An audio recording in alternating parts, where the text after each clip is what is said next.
Wake that up. LA's #1 hip-hop morning show is Nick Cannon Mornings on Power 106. Nick Cannon Radio, you know how we do. We go all the way up. And right now it's time for an up-close and personal conversation with someone I truly admire. Man, we only have close conversations with people that are fixtures in the game, people who are doing big things, people that I admire, and this brother is all the above and so much more. A true king. Doing it the way he wants to do it. Came in the game strong. The one and only D-Smoke. What's going on? Yo, salute. What's up, brother? How you doing? Man, listen, it's an honor and a pleasure, King. All that you've done in just a short amount of time, since the majority have known of you, but you've been grinding for so long, repping Inglewood real heavy. Inglewood, yes, sir. And City of Champs. Fresh off of the B.E.T. Awards performance with your brother, Sir. Yes. Man, that performance was so compelling, man. And from the lyrical aspect, from the fact that you guys put it together as blood brothers and to be able to offer it during a time like this when we need in 2020, man, I just salute you and congratulate you on that, for real. Thank you, bro. Thank you. And no lie, that's really just what happened when we went in the studio and started to write from our hearts. You know what I'm saying? So, that's what it is. That's what the process yielded. Man, and let's unpack this for a second, man, because one, I want to give you your flowers while I can actually give them to you, but in a way of someone who may just recently be introduced to some, but man, you've been working at your craft for quite some time. I know you've been coming up here to Power 106 for a minute, and just to know that you've been putting on for your city, but in a way where you take this seriously as a musician, as a lyricist, as a poet, as someone who truly has something to say, as an activist, man, and in many languages. Gifted, and we've had an opportunity. I feel like the world was probably introduced to you from the Netflix show, and you becoming a champion. That how did that change your life, and then what has that done for you as an artist? Man, it put me on the world stage. No exaggeration. Like we get messages from people in every continent that's inhabitable. Like people in Brazil hit us, people in Africa, plenty countries in Africa hit us up. Europe, Asia. A lot of people are just showing so much love, and the beauty of it is that they're not only connecting with the music and the performances, but it's the content that they feel and the character behind it that they connect with. So I couldn't ask for more of a warm welcome.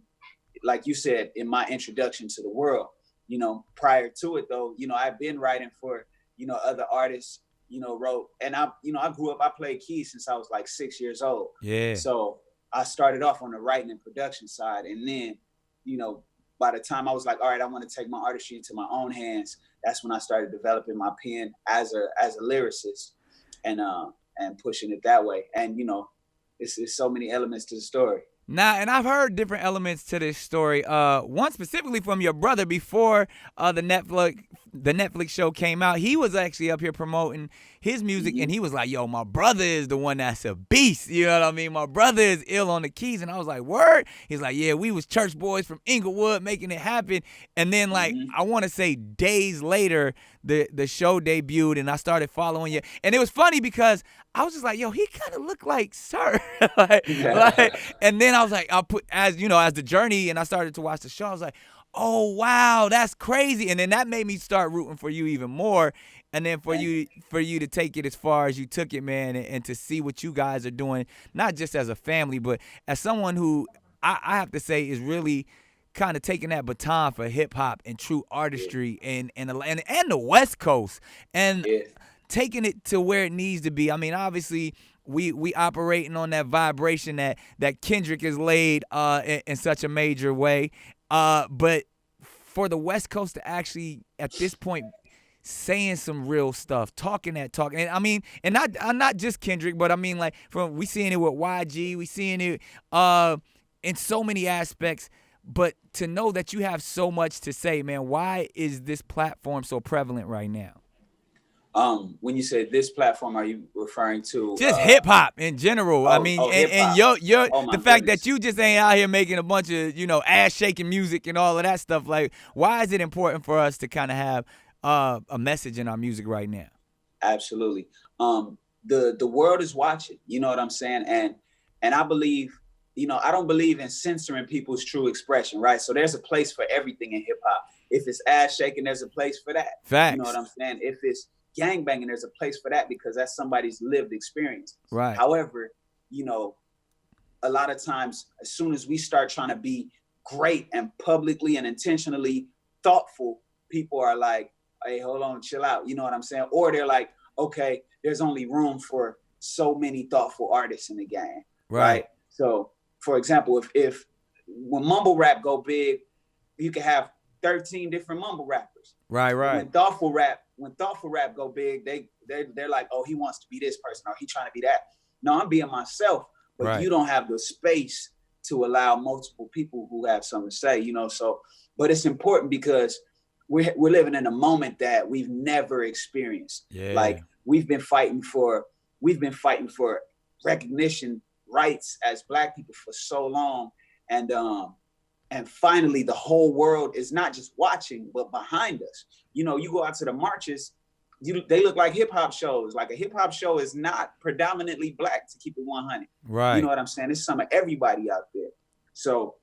And that's beautiful. We got the support of everybody else. So now they're paying so close attention to the culture. It's important that those voices that round it out, that make it, more complex and complete, that they're heard as well, but I enjoy it all, Right. So I grew up on diverse music.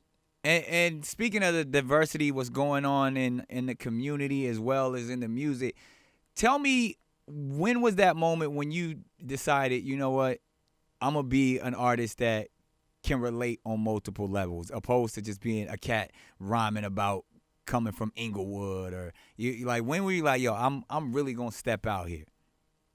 Man, you know what? It was my experience in education that kind of just changed me as an artist. Like I've been in the field of education since I was like 19 in college. I went to UCLA like, look, I'm going to get my degree and I'm going to get up out of here, mind my business, go make this money in the music game and do me, right? Right. But I got hired by one of my mentors. His name is Julian Gordon. Incredible, phenomenal thinker first, right? Right. So he gave me a first job and I was out doing tutoring work with the kids in the community. And then as a result, I just kind of got bit by the education bug. I was like, oh, shoot. I'm watching people grow up and mature in front of me as a result of the work that I'm doing. So I was like, okay, this work matters, Right. Not trying to use that term, but this work is important and it affects people like day to day. So once that made me aware of how things affect the youth, that's when I was like, all right, I gotta sneak the medicine or the nutrients in with the candy, with, you know what I'm saying? And it's that fine line that you walk, so yeah, that's when it happened. Man, and speaking of education, I mean, and correct me if I'm wrong, do you have a degree in Spanish? I do. Spanish literature. Tell me about that, man. Like, I've heard the story of, obviously growing up in Southern California, but as someone who, I speak Spanglish, I am bilingual, but I'm not like you. like if you ask me to rap in Spanish, I got about like 8 bars and that's it. I seen you spit a whole. Just loop it. Yeah. And I'm done. I'm done after that.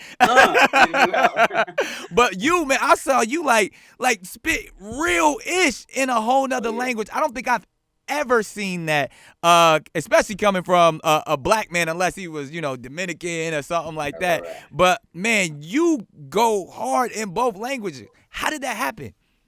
Man, you know what? I always wanted to speak it one, but the reason I took Spanish classes just to start off was for just general education requirements. Like, in order to graduate, you got to take up to Spanish 3 or level 3 or whatever. Oh yeah, no doubt. I'm right there with you. I tested out at Spanish too because I speak Spanish, so that was an easy. I was like, okay, yeah. I need go ahead. I started at Spanish 2, went to Spanish 4, and I was done for all my college credits.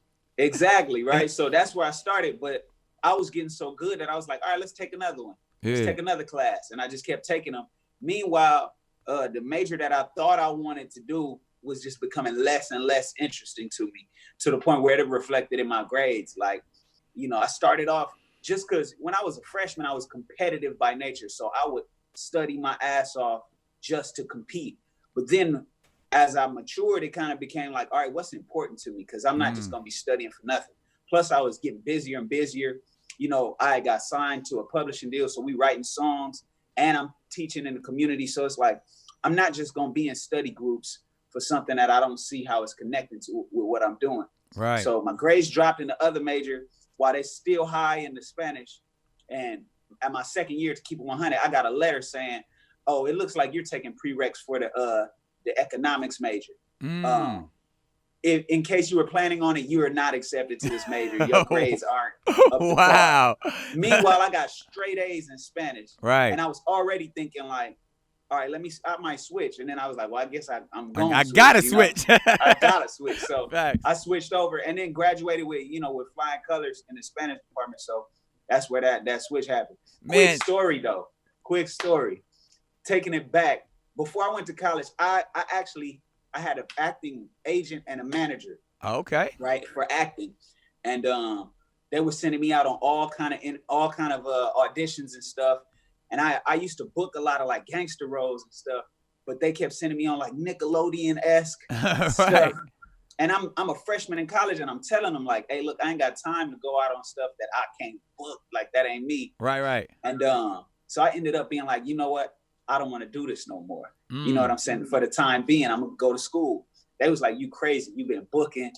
And then I started getting phone calls like, you did the movie.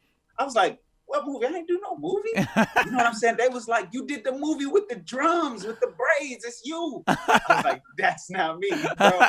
And so it happened like my senior and first year, everybody was hitting me like, I see you. I'm so proud. I was like, that's not me. That's this dude named Nick Cannon. He's killing shit, bro. So, but man, it was crazy. Somebody posted a video yesterday of me. I did this movie called Our America. You know what I'm saying? About these two little kids in the projects who take on this other, this documenting what's going wrong in the projects, So right. This is a funny, quick story, man. It was just wild, man. Man, that come full circle. It's one of those just truly multi-talented, multifaceted, man, on so many different levels. And I truly appreciate you being in the game and sharing your talents with us. What is next? What's going to be next for D Smoke? Because as a brother who can do it all, from acting, educating, activism, producing, what's next?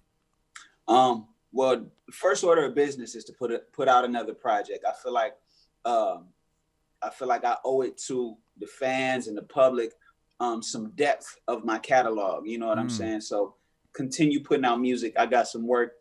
Quarantine gave me all the time in the world to keep making songs. So I got another project coming out before the year ends. So that'll be 3 projects within a 12-month period. The Inglewood High EP, Black Habits, that came out in February, and then the next one that's coming out in the fall.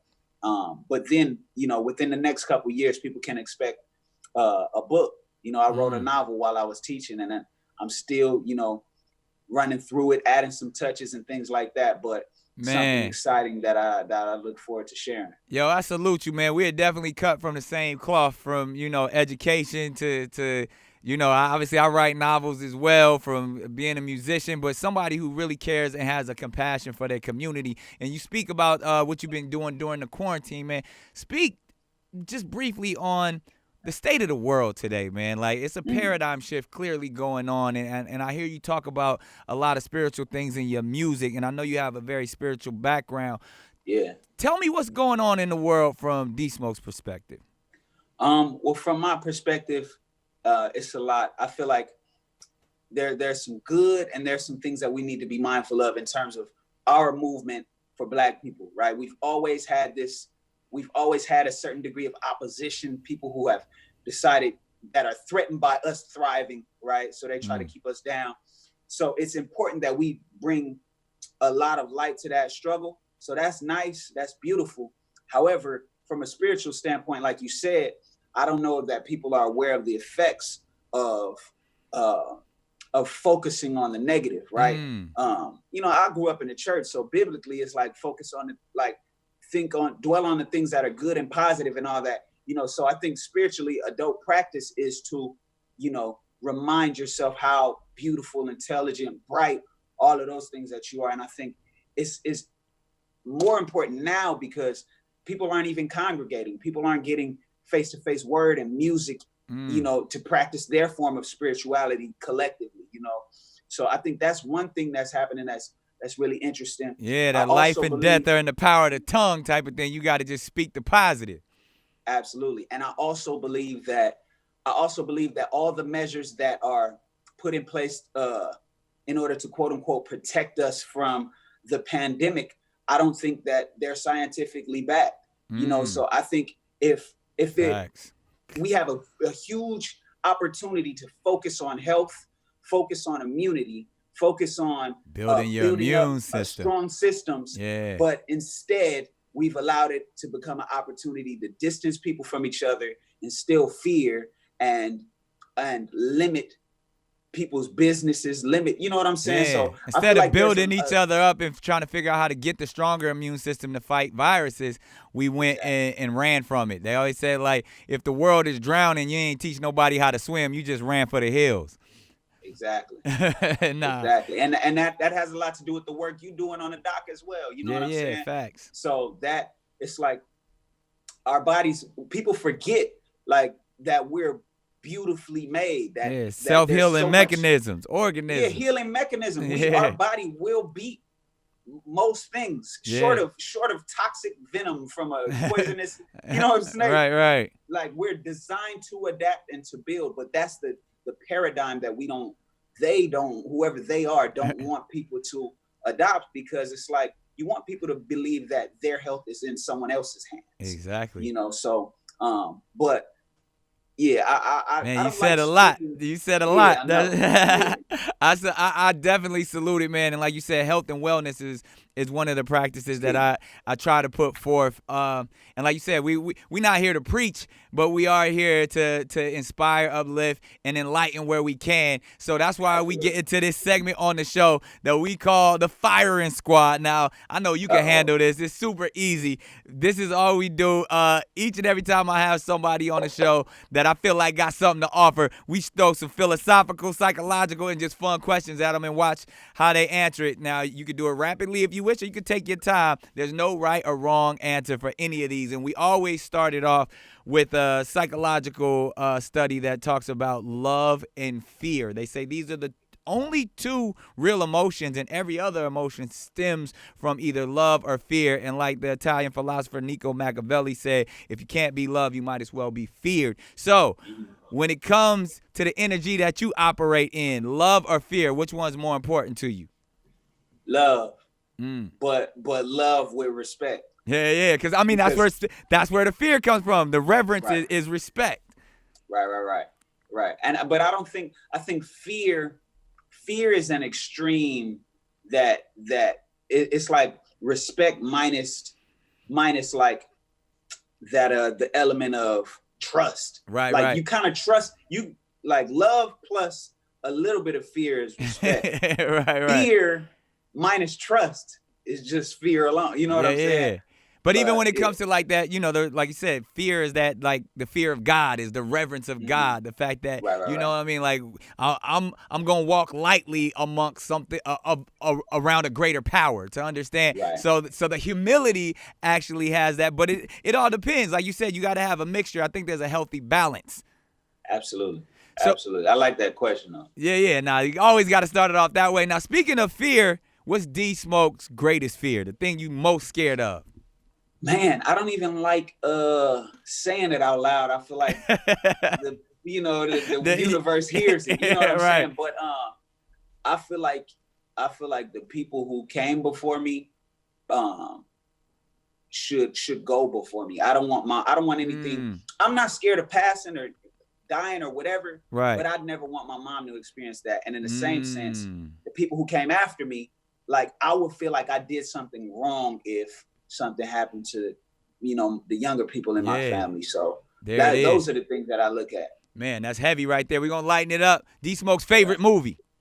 Favorite movie. I'm going to go at, man, come on. Avatar, Anchorman, which you got it. Are we going to go? One of the A's. Really? See, but this is my thing, Smoke. I don't understand. Why do people like Avatar so much? What about, I don't get it. What? I don't understand it. It's Pocahontas with blue people. Like, I don't get it. It's the highest grossing movie of all time. Jim Cameron. It's a visual experience. Yeah, I gotta. Every time I watch it, I'm like, I don't understand why people love this movie so much. But it's an incredible movie. But I can rock with you on Anchorman, though. Anchorman, you know what I'm saying? Step Brothers, Talladega, anything Will Ferrell. Yeah, all day. All right, best piece of advice D-Smoke's ever received. Stay the course. Keep going. That's it. There it is. Worst piece of advice. Worst piece of advice. Give up. There it is. All right, D-Smoke's greatest accomplishment. D-Smoke's greatest accomplishment. Being a successful teacher. I was a good teacher. Wow, man. And we need so many more of those. All right, D-Smoke's biggest mistake. Biggest mistake. Ooh, God. I can say I've quit in a relationship that was good. Wow. Yeah, I was dating it's always somebody them ones like, I damn, I should have stuck in there. Yeah. D-Smoke's favorite cuss word. Favorite cuss word. Shit, yeah. He put a yeah on it. Shit, yeah. Hell yeah. Hell yeah. Shit, yeah. I ain't mad at that. All right, first or worst job? Worst job is selling newspaper subscriptions. Oh, wow. I used to do that. Did you? Ooh. Man, like, first of all, because as a paper boy, when you got a paper, that was the thing you had to do before you could actually get your paper out. Where I was from, like, so you had to go sell your subscriptions and almost like create your own route in your neighborhood. So you had to get as many subscriptions. So when you had your paper out, you got a little commission off of that. Man, I used to hate doing that. It's door to door. I was in grocery stores. Oh wow. Pitching. Oh wow. Pitching like with gift cards that you damn near got to hand out, and when they reach for it, pull back and give them the string that's attached. Right. $15 to shop today if you got a credit card on you. You know what I'm saying? Right. So that was my worst. My first job, I was a box boy at a grocery store in Inglewood on Florence and La Brea. That's called Bi-Lo Markets. Okay, yeah, we know what that's at. Yep, my cousin owned it. You know what I'm saying? Yeah. So on her dad's side of the family, they hired me. There it is. 3 things. You're stranded on an island, and you can only take 3 items with you. What are those 3 items? One of them things you could spark fire with.